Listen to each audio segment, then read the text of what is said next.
মায়ের হাতের রান্নার মতো জোরানো স্বাদ আর কোথাও পায় না। চুলার আঁচটা একটু কমিয়ে দিলে সুবাসটা আরও ছড়িয়ে পড়ে।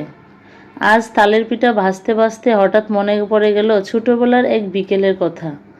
তখন আমি ক্লাস 5-এ পড়ি। সেদিন সকালে স্কুলে সবাই নিজের প্রিয় খাবার নিয়ে যাবে ঠিক হয়েছিল। ফুড ডে নামটা শুনলেই কী যে উত্তেজনা।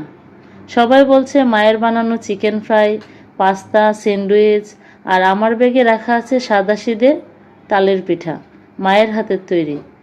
কিন্তু তখনকার ছোট্ট আমি ভাবলাম, তালের পিঠা, এটা নিয়ে গেলে যদি বন্ধুরা হাসে। মাকে মুখ ফুটে কিছু বলতে পারেনি, তবু মনে মনে একটু অভিমান ছিল। স্কুলে গিয়ে দেখি সবাই গর্ব করে খাবারের বক্স খুলছে। আমিও খুললাম, কিন্তু লজ্জায় খেতে ইচ্ছে করছিল না। পাশের বেঞ্চে বসে থাকা সীমা বলে উঠল, কি গন্ধ, দারুণ লাগছে। তারপর আমার ডিব্বার দিকে তাকিয়ে বলল, আমি একটু খেতে পারি? মাথা নাড়তেই সে একটা তালের পিঠা নিয়ে নিল। এক কামড় খেয়ে চোখ বড় বড় করে বলল, এটা তো সেরা। তোর মা কিভাবে বানায় এত মজা করে পিঠা?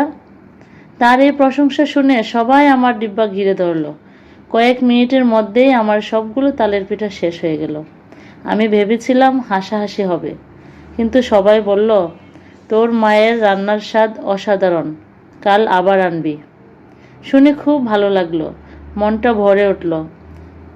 কিছুক্ষণ আগে পর্যন্ত আমি টেনশনে ছিলাম যে সবাই আমার বক্সটা দেখে কি বলবে, আমার ডিব্বার দিকে তাকিয়ে যে আমি তালের পিঠা নিয়ে এসেছি। স্কুল থেকে বাড়ি ফিরলাম। ফিরতেই দেখি মা দরজার পাশে দাঁড়িয়ে জিজ্ঞেস করলো, খাবার ঠিক মতো খেতে পেরেছিলিস তো মা?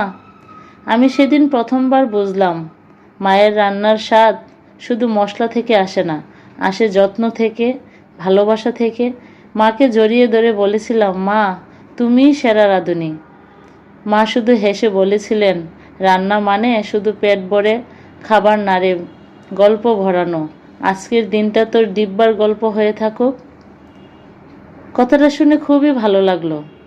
আজ এত বছর পর চুলার সামনে দাঁড়িয়ে যখন তালের পিঠাগুলো ভাজছিলাম, তখন তালের পিঠাগুলো ফুলে উঠে মনে হয় আমার শৈশবও যেন একটু একটু করে ফুলে উঠছে। মায়ের হাতের সেই গন্ধটা যেন আজও আমার রান্নাঘরে ভাসে। আসলে রান্না করতে করতে মনে হয় খাবার মানুষকে শুধু তৃপ্তিই করে না, স্মৃতির দরজাও খুলে দেয়।